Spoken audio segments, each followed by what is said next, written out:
Hello and welcome to The Print. We have got with us one of the best economic minds of Congress party probably, Mr. Praveen Chakravarty. He also heads Congress's data analytics department and the All India Professional Congress, which he's recently taken over, if I'm not wrong, about a month back. Welcome to The Print, sir. Thank you. So let's begin by talking about your new responsibility about the All India Professional Congress. Tell us something, what it is, what it has done so far in last 6 years, and what is your vision going forward about the department? So the All India Professionals Congress was set up in 2017, and the founding chairman was Dr. Shashi Tharoor. Right. And as you said, I took over the chairmanship about a month ago from my good friend Shashi. So it's really, the Professionals Congress is actually a place where professionals, as we define it, which is these are people that are not really into mainstream politics, that seem a little distant from politics. How can a political party reach out to that section of society, that section of voters? That was the idea. Right. Ironically, actually, it was professionals who played a pivotal role right from India's freedom struggle and the founding of the Congress party. I often say in 1923, 100 years ago, 50% of AICC members were professionals. In 1923? In 1923. Oh, wow. Today that's 2%. Okay. So actually professionals have an important role in the Congress party. The Congress party is also, in my view, the only party, or certainly the big party in India that actually has space and respect for people that come from the professional world with their ideas and intellect. I mean, the greatest example is the last Congress Prime Minister for 10 years is the quintessential professional and my mentor, Dr. Manmohan Singh. Right, right. And how many members are there? Are they all Indians, or they are from outside also? No, so the All India Professionals Congress is focused on India, professionals in India. There were about 12,000 members that when I took over. Okay. I will soon be launching a new membership drive. Okay. For the All India Professionals Congress. And when I say a membership drive, if somebody joins the Professionals Congress, that does not mean they join the Congress party. Okay. So they join the Professionals Congress. There's a distinction. There's a distinction. There's a clear distinction, because there are professionals who, there are various levels of engagement. Okay. So what I have done is, in some sense, I have kind of taken the All India Professionals Congress to focus more on domains, certain specific domains and functions, like business, right, arts and culture, people from movies, films, sports professionals, academia, okay, and civil society professionals. And then I have now moved into the gig economy also, which I think is a big section. So, and the people working in the gig economy, and okay, self-employed, such as lawyers and doctors and architects and chartered accountants. So we're going into a domain-focused model, and the idea is for professionals to come and engage. And they could say, we only want to be a digital volunteer, consume content and distribute content. That's fine. To people who actually want to say, I want to contest elections. Okay. So we've come up with a system, we've designed a system, and I will be announcing some of this actually later this week, maybe right, as early as tomorrow, where we have different levels of engagement for professionals from okay, the outside world to come. And we saw this in the Bharat Jodo Yatra actually. The Bharat Jodo Yatra saw a huge outpour of interest from professionals. People otherwise were not really consuming politics on a daily basis, and they all wanted to come and participate and all of that. So the All India Professionals Congress is that medium through which professionals can get involved in the politics of the country, but our politics is a politics of progressive, modern and a liberal India. But not necessarily join Congress. Absolutely. They don't need to join. What's your vision in maybe next 5 years or 6 years? So my vision for professionals, the Professionals Congress is quite simple and straightforward, which is to reclaim the importance of the role of professionals in public life. Okay. I think, and clearly Dr. Shashi Tharoor or myself, we're all living examples of that, where we don't come from political backgrounds we don't have families in politics. Right. We were in the professional sector, and we chose to come into public life and politics. Right. Yes, we agree. Yes, I agree it's not easy. Yes, I agree it's very difficult. But my simple goal is to get back professionals into public life for the sake of the country. Right. So now we'll talk about the other department that you had, the data analytics department. Tell us, what do you do? Do you do surveys? What do you do during elections, before elections, when there are no elections? What does this department do? You know, it's ironic that 6 years after the department was set up, I still get asked this question a lot, and that tells me actually we're doing something right, because our job is necessarily to be in the background. Okay. It's necessarily to be in the background. Very simply put, the data analytics department's job is to provide objective information and data for decision making within the party. Okay. Contrary to what most people think, this is not about elections. Okay. In fact, I often say that actually the work that we do in the data analytics department is more peacetime work than wartime, if I can call it that. Because when people start thinking election, they think war rooms. I don't know why it's not called peace rooms, but anyway, so we do peacetime work. Okay. So by that, there's a lot of organization work. So for example, in the recent, we ran the entire digital membership, and which was the basis for the elections to the Congress president. The issues such as caste census. Digital membership of the Congress Party, that was done last year, before the presidential elections, because we had to form the electoral college, and how do you get an electoral college? So you have to become a member, and then the electoral college chooses the votes for the president. So that entire process, we were involved. Wow. Of course, we were all in the background. So and there could be things like caste census, I mean, because that's an issue that's being talked about, or old pension scheme, or other economic matters, or what are some of the important issues? Does this resonate? Does this not resonate?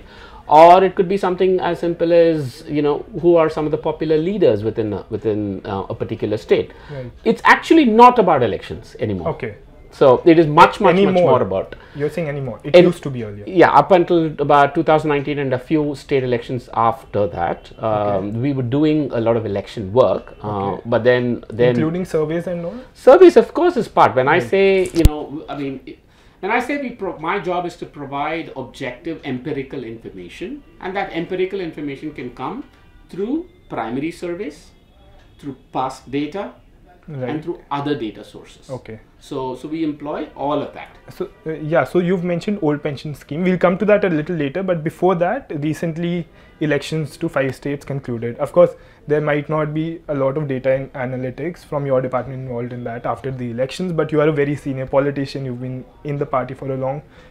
How do you see that, especially the defeat in Chhattisgarh and Madhya Pradesh, apart from Rajasthan, of the Congress party? What led to something that most of us were not expecting? I mean, I can't say for sure. I mean, I think we have to be honest and humble to accept that instead of trying to come up with the reasons. But I would say yes, this was a surprise. The loss in Chhattisgarh and Madhya Pradesh, and like you said, I don't think many people expected that. I have seen some post-poll analysis, and from that it seems like there are, I mean, at least in Chhattisgarh, there was a bit of a shift of the tribal vote, and that is perhaps got to do with some unhappiness that the tribals may have felt. I think generally we did not seem to have done very well in the urban section. Right. And you could argue maybe, Professionals Congress should take some of that responsibility going forward to ensure that we actually do better in urban centers. But jokes apart, I think generally we have not done well in urban centers. And again, this is just conjecture, but I do feel that there is some sort of an influential kind of vote that seeps in when we don't do well in urban centers. But then Telangana has proved that wrong, right? Because Telangana, we did not do well in the Hyderabad region, but we actually did very, very well in the rural region, right? So, but if you ask me going forward, I think we definitely need to focus much harder on the urban areas across states. What about, as many call it, freebie politics? I'm not just talking about these elections. A lot of people were saying when you won Karnataka elections that quote-unquote freebie politics worked. After that, they say that in these elections, then came BJP's Modi ki guarantees, and somewhere the Congress's guarantees faded away, and all this. What's your view on that? As they say, success has many fathers and failure is an orphan, right? So I hear this all the time. I've followed elections empirically now for well over a decade. After a success, people have 100 reasons to attribute for that success. When something after an electoral loss, people still attribute 100 reasons, or they don't know why. I think promises matter. Okay. But I don't believe, and this is my personal view, I don't believe today's voters can be fooled by hollow promises. Can be fooled by empty promises, and by that I mean I don't for a minute mean to suggest what you call freebies. I don't mean to suggest that they're not important. I think it is very, very important for us to tell people what is it that they can expect from us. Okay. But then to say that no, all we have to do is throw some welfare here, throw some cash there, and throw some something in kind here, and that will win us the election, I think is lazy politics. I think we have to explain to people what is it that we have in mind, how is it that we're going to provide the things that we say we provide, and what will be the impact of it. And I think we must treat voters much more smartly than we do today. How would you take the recent election results as a signal for freebie politics? Because one side, many would say that Congress was racing to give freebies, and then BJP was also doing it, or the other way around. In some states, BJP first gave, then Congress was giving it. How do you take those signals from the election results? I mean, it clearly tells you that alone is not enough. Okay. We can't engage in competitive promises and then hope that that's enough for us to win. Right. I think it's very clear that there are lots of things that are needed. There's a larger narrative that is needed. People need to trust, have credibility. There has to be credibility and trust in the leadership. Then people will have to, there has to be an organization. There has to be new election techniques and methods. I think a lot of these things are needed very clearly. Just mere competitive populism is not enough to entice voters to voting for one party. Okay, and what about old pension scheme? You had mentioned it some time back. So how do you see old pension scheme as a poll plank? I'll just give you data and facts. Okay. Yeah, we would love that. After the Himachal Pradesh election, there was a lot of talk about how old pension scheme was the reason. Yeah. And then, I heard all of these things about how 15% of households in Himachal Pradesh have somebody working in the government and all of that. My simple point is there are two things that are wrong with the old pension scheme. One is, if somebody has a government job in India today, they're already in the top 10%. To pay excessive retirement benefits for them, you have to tax 90% of people. How is that even just and fair? Second is, in Himachal Pradesh itself, out of the 4 districts, the Congress did not do well in 1 district and did well in 3 districts. Right. So are we then saying the old pension scheme only works in 3 districts and not in 1 district? And guess what? The district where we did not do well has the maximum percentage of people working in the government sector. Okay. How many people know this data? Know this fact? No. So I think we have to be careful before we start saying, okay, this is the reason for victory and that is the reason for victory. As I wrote in the Indian Express piece today, which was published, the Congress party made old pension scheme as the poll plank in Rajasthan, Madhya Pradesh and Chhattisgarh. It did not play that up in Telangana and Karnataka. Which are the states that the Congress party won and which are the states that the Congress party lost? So I just think there was never any evidence that old pension scheme was this big game changer. Sure, it must have added a few votes, but to say that alone was enough to win an entire state and that it was like such a big swing X factor, clearly is not correct. Do you think the leadership got it wrong from Himachal Pradesh to some extent? Because old pension scheme was mentioned a lot by the central leadership in all their rallies across the states. No, I think clearly, old pension scheme was discussed after the Himachal Pradesh election. But like I wrote in my piece today, I cite in a press conference in December where Mr. Gandhi was asked this specific question, and his response was, there is no scientific evidence to show that old pension scheme was the reason for Himachal victory. So it is wrong to say that the central leadership was misled or misguided. Okay. But do you think going ahead in 2024, old pension scheme will be a big issue for the Congress party? See, there are two aspects to this. One is, will it be a big issue or not for people as a swing factor? I don't believe it will be. Okay. But the more important issue is, even if it is that the right thing for the country? And as leaders of the party that fought for this country's independence, right, what should we think about first? Should we not explain to people that this is perhaps not very good for the country in the longer term, and it actually is unjust and unfair because it taxes a vast majority to pay for a small minority of privileged people? But have you confronted the leadership with this thing that old pension scheme is not good for the country in general? We don't have confrontations in the Congress party. Okay? Yeah, of course. The fact that I'm even able to voice my views sitting in my office in the ICC tells you a lot about the Congress party. Okay? I can tell you, you cannot walk into the BJP office today and have a leader say anything against what the party is saying. I'm not saying anything against the party. I'm merely pointing out evidence and data to say that perhaps the old pension scheme... It is like a suggestion. Perhaps the old pension scheme was not. And I'm immensely grateful and thankful that I'm in a party like the Congress party, which is the definition of, this is the definition of liberalism.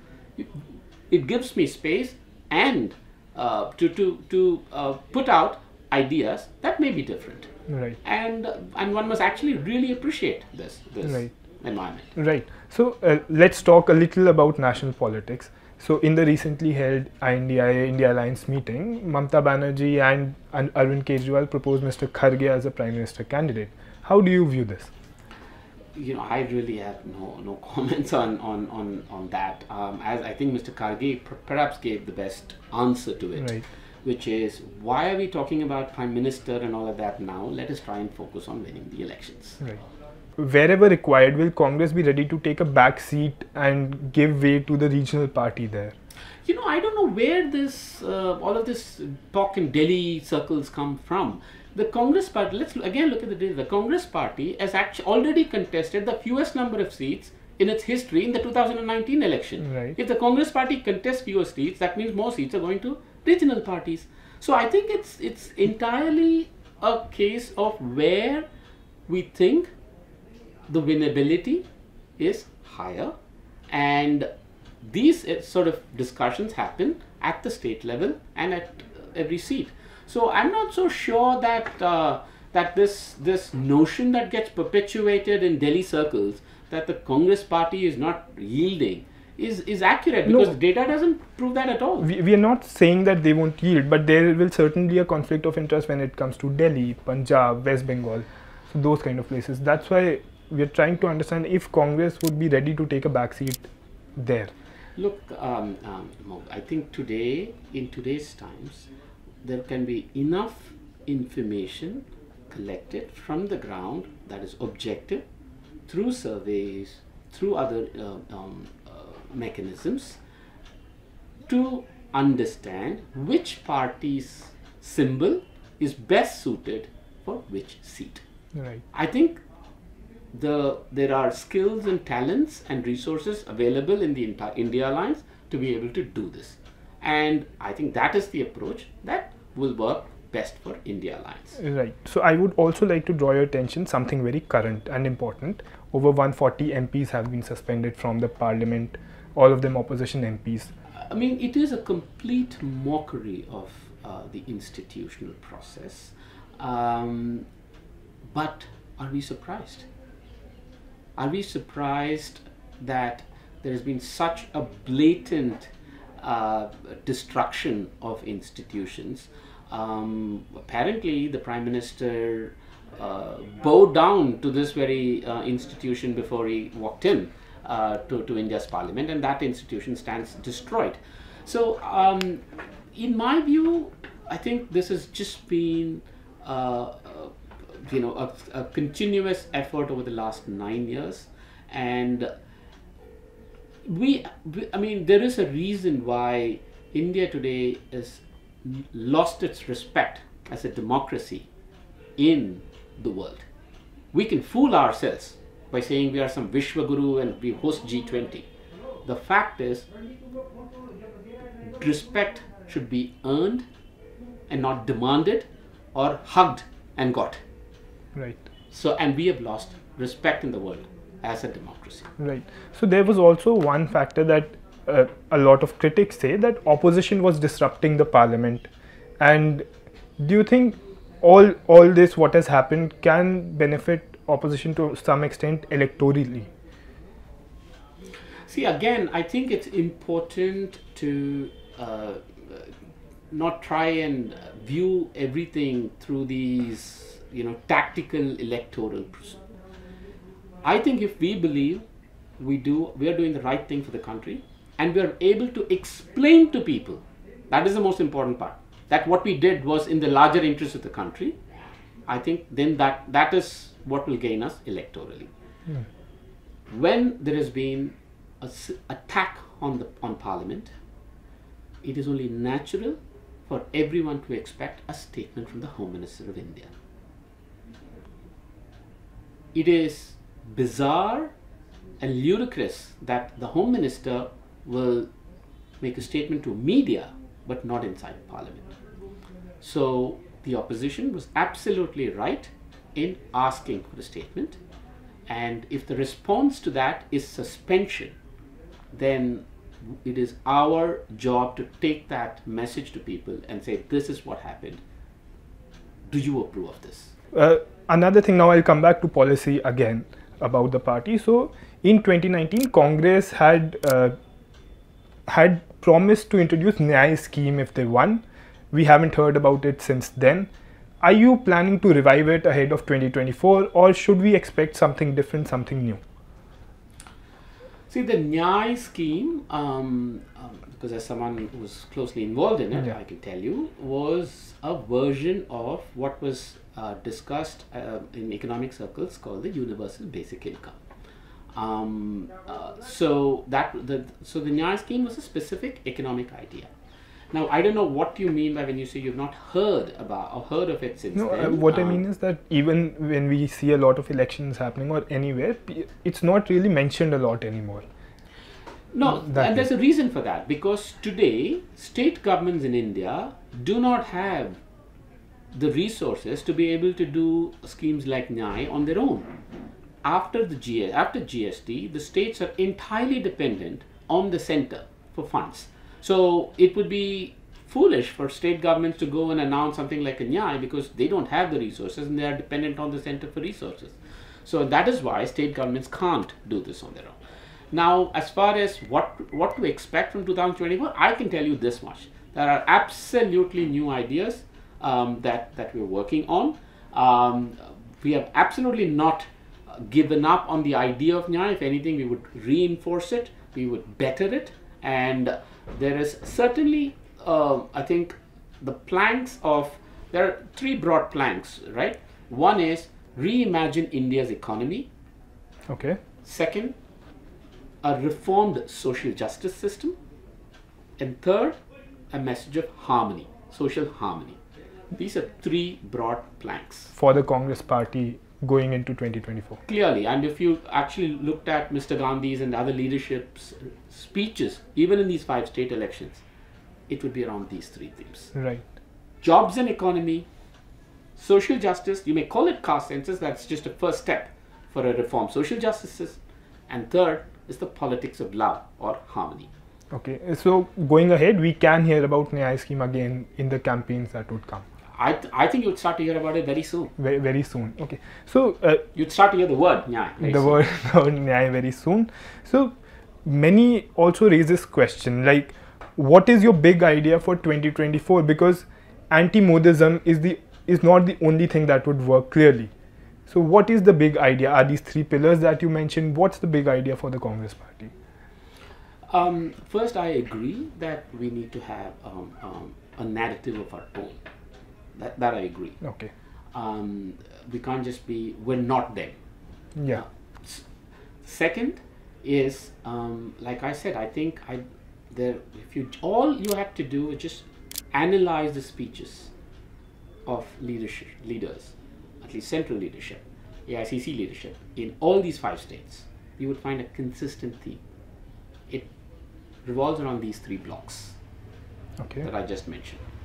And those are ideas. Now you could ask the question, what are the details of it? Right. What do you mean by reform social justice? What do you mean by reimagining India's economy?